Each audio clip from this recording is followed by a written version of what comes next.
En este capítulo nos adentramos en la invasión de Camboya llevada a cabo por los castellanos y en el efímero dominio que ejercieron allí. Para entender aquel episodio es imprescindible detenerse en dos figuras sin las cuales nada de esto habría sucedido: el portugués Diogo Velasco y el castellano Blas Ruiz de Hernán González. Diogo Velasco nació hacia 1559 o 1560 en Armante, un pequeño villorrio del norte de Portugal. De sus primeros años sabemos muy poco, pero hacia 1582 o 1583 aparece ya en Camboya, formando parte del nutrido grupo de aventureros y mercaderes portugueses que recorrían el sudeste asiático en busca de oportunidades. Velasco destacó pronto por una habilidad que compartiría con Blas Ruiz y que marcaría el rumbo de sus vidas: la charlatanería, entendida como una mezcla de audacia, labia y capacidad para ganarse voluntades. Gracias a ese talento, consiguió atraer la atención del rey camboyano, Saja, ganarse su favor y finalmente casarse con una prima del monarca. Por su parte, Blas Ruiz de Hernán González nació hacia 1572 en La Calzada, cerca de Ciudad Real, en la región de Extremadura. Como tantos aventureros de su tiempo, cruzó el Atlántico rumbo a las Américas, instalándose en el Perú y contrayendo matrimonio allí. Sin embargo, aquella etapa fue breve. Hacia 1590 o poco después, abandonó tanto el país como a su esposa y puso rumbo a Manila. Desde Manila se embarcó hacia Camboya, en un mercante propiedad de Gregorio Vargas Machuca. El viaje incluyó una escala en Cantón, enclave portugués, antes de continuar hacia el sur. Al aproximarse a las costas del reino de Champa, el barco fue capturado, aunque tanto Vargas como Ruiz lograron escapar y alcanzar Camboya por tierra. Una vez en el país, Blas Ruiz entabló amistad con Diogo Velasco y, demostrando la misma habilidad para la charlatanería que caracterizaba al portugués, consiguió situarse a su mismo nivel de influencia. Las crónicas camboyanas los mencionan juntos, refiriéndose a ellos como dos hermanos, hijos adoptivos del rey.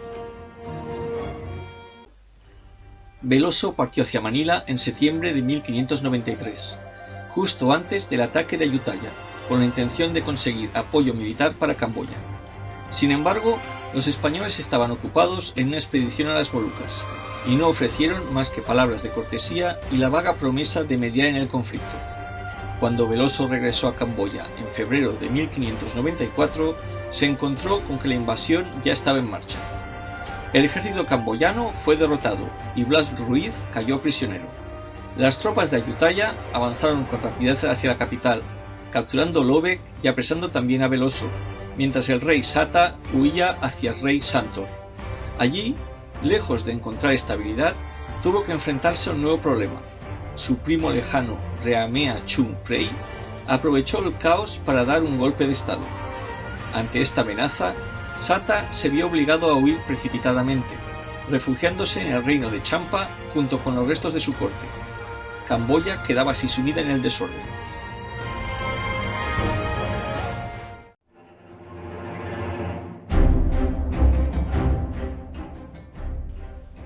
Tras el saqueo de la capital camboyana, el ejército de Preah Nared regresó a Siam, a donde llegó en abril de 1594.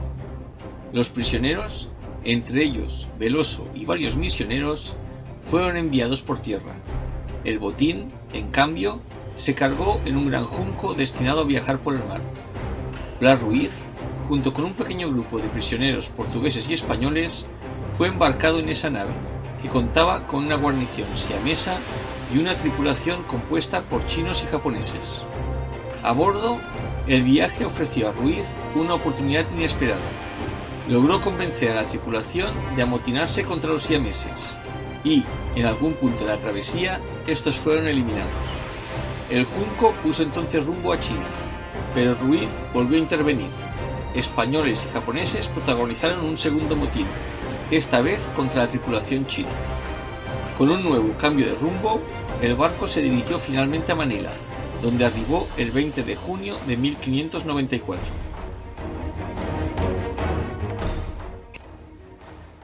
Tampoco Veloso permaneció inactivo durante su cautiverio. En esos meses logró acceder al propio Pere y desplegar toda su habilidad para la charlatanería. Presentó a los españoles como una potencia formidable y se ofreció como intermediario. Aseguró que no solo podían suministrar armas de fuego, sino incluso, según él, una piedra filosofal para adornar la empuñadura del puñal real. La exageración surtió efecto. Pere quedó convencido y ordenó preparar una expedición diplomática a Manila, encabezada por el embajador Aconsi, con Veloso como intérprete. En octubre de 1594, la misión partió en un junco cargado de regalos y mercancías. Al llegar a Malasia, Veloso se enteró de la fuga de Blas Ruiz y de que el rey de Camboya había recuperado el país. En realidad se trataba del usurpador, pero Veloso creyó que era el legítimo rey Saja. Ante esta noticia, el embajador Aconsi decidió vender las mercancías en Malasia y regresar a Siam. Sin embargo, murió de forma repentina antes de poder hacerlo. No puede afirmarse que Veloso estuviera implicado, pero la coincidencia resulta como mínimo sospechosa, sobre todo porque fue él quien asumió inmediatamente el mando de la expedición. Bajo su dirección, el junco puso rumbo a Manila, donde llegó el 10 de junio de 1595.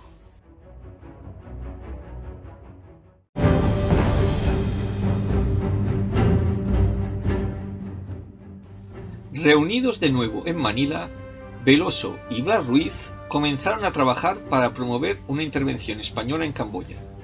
No les faltaron apoyos. La Iglesia, con el padre Duarte como principal defensor, y varios oficiales menores respaldaban la idea. Incluso el gobernador interino, Luis Pérez das Mariñas, se mostró favorable.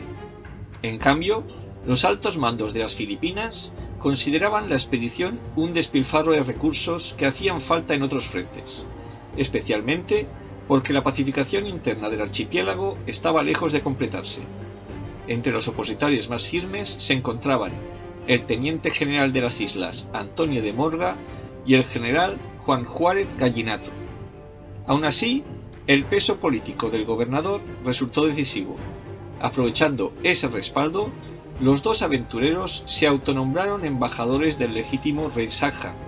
Con una audacia extraordinaria, firmaron el 3 de agosto de 1595 una serie de capitulaciones que reconocían la supremacía de España en Camboya, autorizaban al establecimiento de una guarnición española en el país y comprometían al rey y a su esposa a convertirse a la fe católica.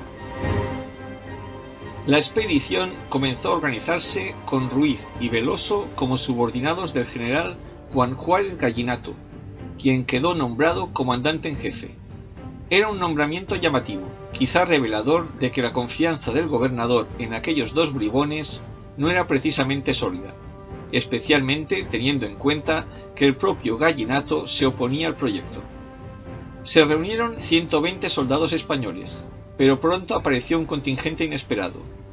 El daimyo cristiano japonés Konishi Yukinaga había establecido relaciones con los españoles con vistas a una posible invasión de China y, pese a la oposición de las autoridades hispanas, había enviado un destacamento militar para apoyar a cualquier empresa española. Aprovechando esta circunstancia, la expedición se reforzó con un centenar de soldados japoneses. La fuerza conjunta se organizó en 3 barcos, una fragata al mando de Gallinato con el grueso de la tropa, un junco comandado por Veloso con unos 50 soldados, y una embarcación menor dirigida por Ruiz que transportaba a los sacerdotes y a una veintena adicional de hombres.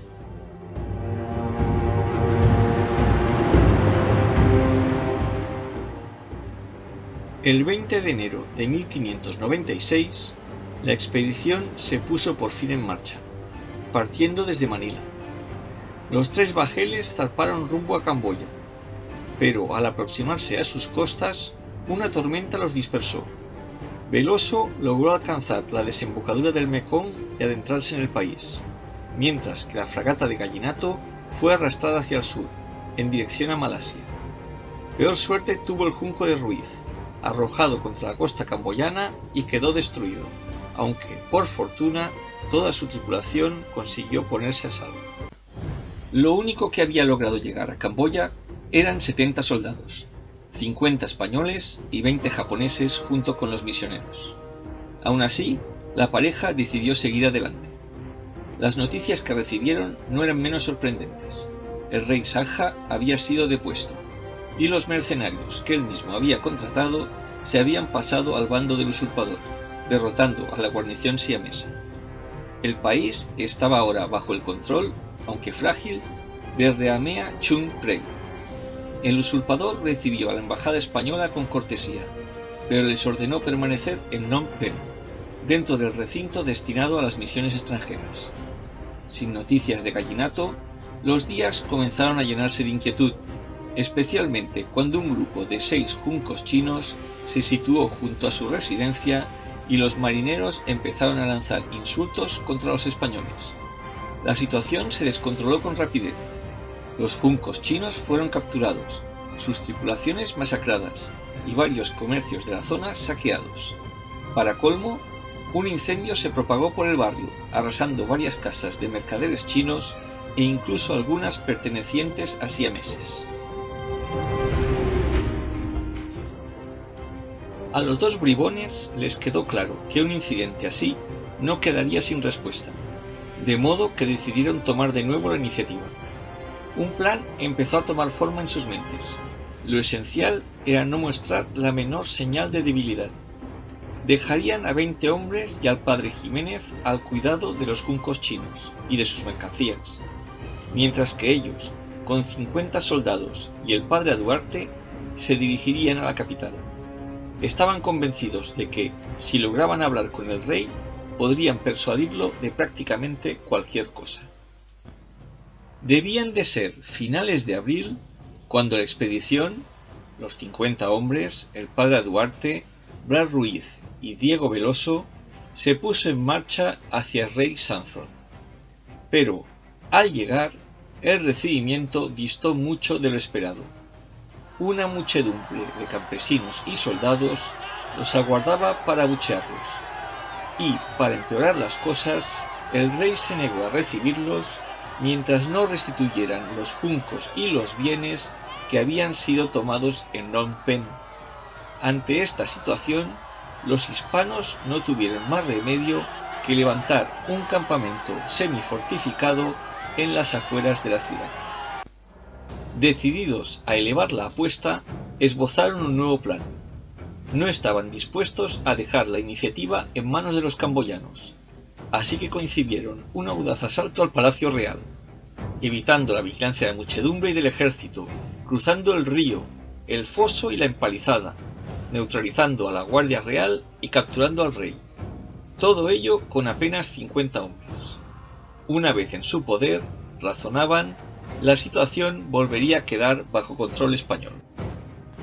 El plan pareció funcionar en un primer momento. Las tropas hispanas, moviéndose en silencio, lograron burlar la vigilancia y alcanzar el palacio. Pero allí la situación se complicó.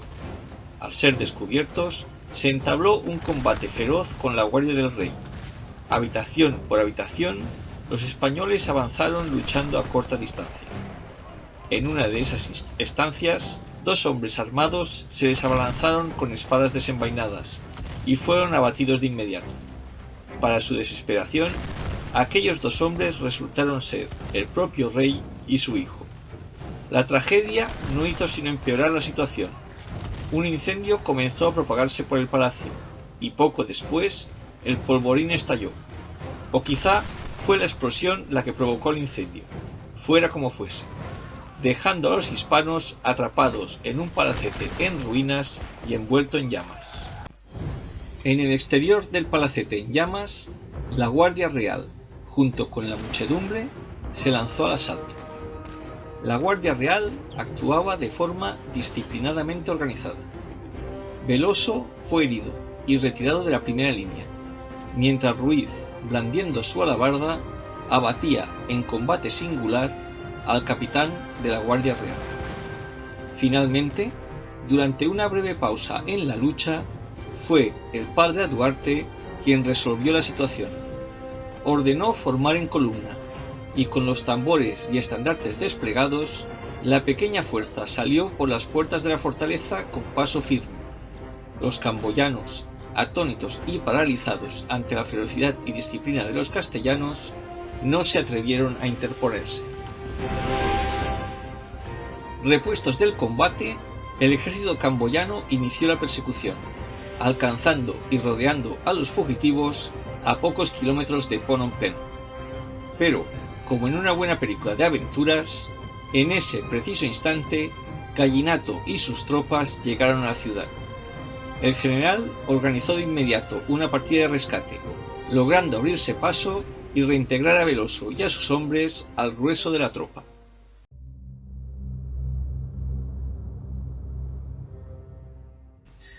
El general Gallinato se encontró con una situación completamente fuera de control. Camboya se precipitaba hacia la anarquía, y él y sus tropas estaban en medio del avispero por culpa de un par de inconscientes. Presentó disculpas a todas las partes implicadas, devolvió los juncos y las mercancías robadas, y ofreció compensaciones por la destrucción del palacio del rey Santor. Acto seguido, comenzó a preparar el embarque de regreso a Manila. Naturalmente, todo esto se hizo pese a las protestas y súplicas de Veloso, Ruiz y los sacerdotes. Para julio de 1596, la flota ya ponía rumbo a Manila. Durante el viaje, los dos tunantes volvieron a las andadas. Le pidieron a Gallinato que se detuviera en Annam, Vietnam, y los dejara allí para reclamar compensaciones por la captura de una galera ocurrida unos años antes. Gallinato accedió, no sabemos si para librarse de ellos o porque realmente lograron convencerlo. Lo de Annam salió mal. Aunque fueron recibidos con cortesía, no tardaron en aliarse con los japoneses de los barcos, cuyas tripulaciones ya empezaban a chocar con los españoles, para intentar capturar la fragata. Gallinato consiguió rechazar el ataque y regresó a Manila, esta vez por fin sin los dos pillos. Ruiz y Veloso, una vez en tierra, retomaron su plan original. Muchos soldados españoles lo siguieron, y no pocos japoneses se unieron también a la empresa. Su intención era llegar hasta Saja, refugiado en Vientiane, y llevarlo de vuelta a Camboya para restaurarlo en el trono. Sin embargo, el sueño duró poco. Cuando alcanzaron Vientiane, en octubre de 1596, se enteraron de que tanto Saja como su primogénito habían muerto. Lo único que quedaba era otro hijo, un muchacho bajo el control de la reina madre y de su abuela. Inasequibles al desaliento, Ruiz y Veloso lograron convencer a la familia real de regresar a Camboya con ellos como sostén. Las noticias de la llegada de una fuerza hispano-japonesa a Vientiane y de la inminente restauración de la dinastía de Sakha corrieron como la pólvora por todo Camboya, arruinando los planes de proclamar rey a alguno de los hijos del usurpador. Los principales mandatarios camboyanos partieron apresuradamente hacia Vientiane, llevando consigo la corona camboyana para presentar sus respetos al nuevo monarca. Este regresó a el rey Santhor en mayo de 1597. 1597 fue un año especialmente convulso para Camboya. Los hijos de Chung Prey no se resignaron y al frente de un ejército de leva pusieron sitio al rey Santhor. Blas Ruiz, con fuerzas muy limitadas, reclutó a los japoneses de Phnom Penh y logró derrotar por completo a los sublevados, persiguiéndolos sin piedad. Mientras tanto, un ejército laosiano, enviado en teoría para apoyar al legítimo gobierno camboyano, aprovechó el caos para dedicarse al saqueo sistemático del país. Durante 1598, la situación mejoró y los aventureros, al frente de un ejército de fortuna, mercenarios japoneses y los malasios del Laksamana, lograron imponer una paz aparente. El rey recompensó a Ruiz y a Veloso otorgándoles 2 provincias para que las gobernaran a su voluntad. En la suya, Ruiz levantó un fuerte artillado en una isla del Mekong, con el que puso bajo control hispano la principal arteria comercial del país, aunque se desconoce la verdadera solidez defensiva de aquella posición.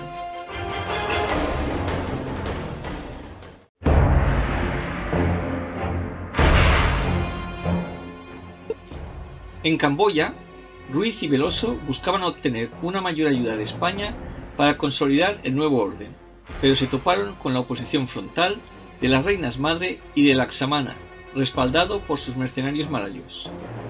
Mientras tanto, en Filipinas, el éxito inicial de Veloso despertó un renovado entusiasmo por intervenir en Camboya, y crecieron las críticas contra Gallinato por su prudencia. Sin embargo, los recursos eran los que eran, y el nuevo gobernador, Francisco Tello de Guzmán, lo sabía perfectamente. En ese contexto, el exgobernador Das Mariñas, desocupado y deseoso de recuperar protagonismo, propuso organizar una expedición a su propio coste.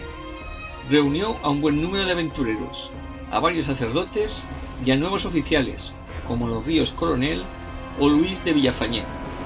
Embarcados en 3 navíos, zarparon en septiembre de 1598, un momento pésimo para hacerse a la mar. Las consecuencias fueron inmediatas. Los 3 barcos se vieron atrapados por las tempestades. Uno se hundió con toda su tripulación. El de Das Mariñas fue arrastrado hasta la costa china y naufragó frente a ella el 3 de octubre. El tercer navío, más afortunado, retrocedió, reparó daños y volvió a zarpar, logrando llegar a Phnom Penh en octubre de 1598. 2 meses más tarde arribó otro barco con municiones y pólvora, un envío muy necesario, y ya a comienzos de 1599 llegó un tercer navío procedente de Japón. Todos estos refuerzos incrementaron de forma extraordinaria la posición política de Ruiz y Veloso en Camboya. La afortunada desaparición de Das Mariñas dejó a Ruiz y Veloso al mando de un pequeño ejército con el que decidieron forzar la situación, negociando con el monarca un auténtico acuerdo de protectorado que convertiría Camboya en una posesión más de la corona española. El rey, un alcohólico incapaz, aceptó la propuesta, pero de inmediato surgió la oposición. Los principales mandatarios camboyanos y la familia real se aliaron contra él, y sobre todo contra Ruiz y Veloso. Las intrigas se multiplicaban mientras la tensión no dejaba de crecer. En ese clima enrarecido, las instalaciones de Phnom Penh albergaban a españoles, chinos, malayos y japoneses, todos compartiendo un espacio cada vez más explosivo. No tardó en estallar un incidente entre uno de los jefes españoles, Luis Ortiz, y los malayos de Laksamana, que terminó con Ortiz herido. Luis de Villafañé, comandante en ausencia de Ruiz y Veloso, que se encontraban en la corte del rey Santor, se alió entonces con los japoneses y saqueó el campamento malayo, obligándolos a huir. Era la oportunidad que Laksamana esperaba. Reorganizó a sus tropas y consiguió que los japoneses cambiaran de bando, poniendo bajo asedio a la posición española. El rey quiso que Ruiz y Veloso escaparan, pero estos regresaron a Phnom Penh para reunirse con sus hombres. Superados en número de forma abrumadora, los españoles fueron abatidos y solo un puñado logró escapar. No fue así para Ruiz y Veloso, que murieron en el combate.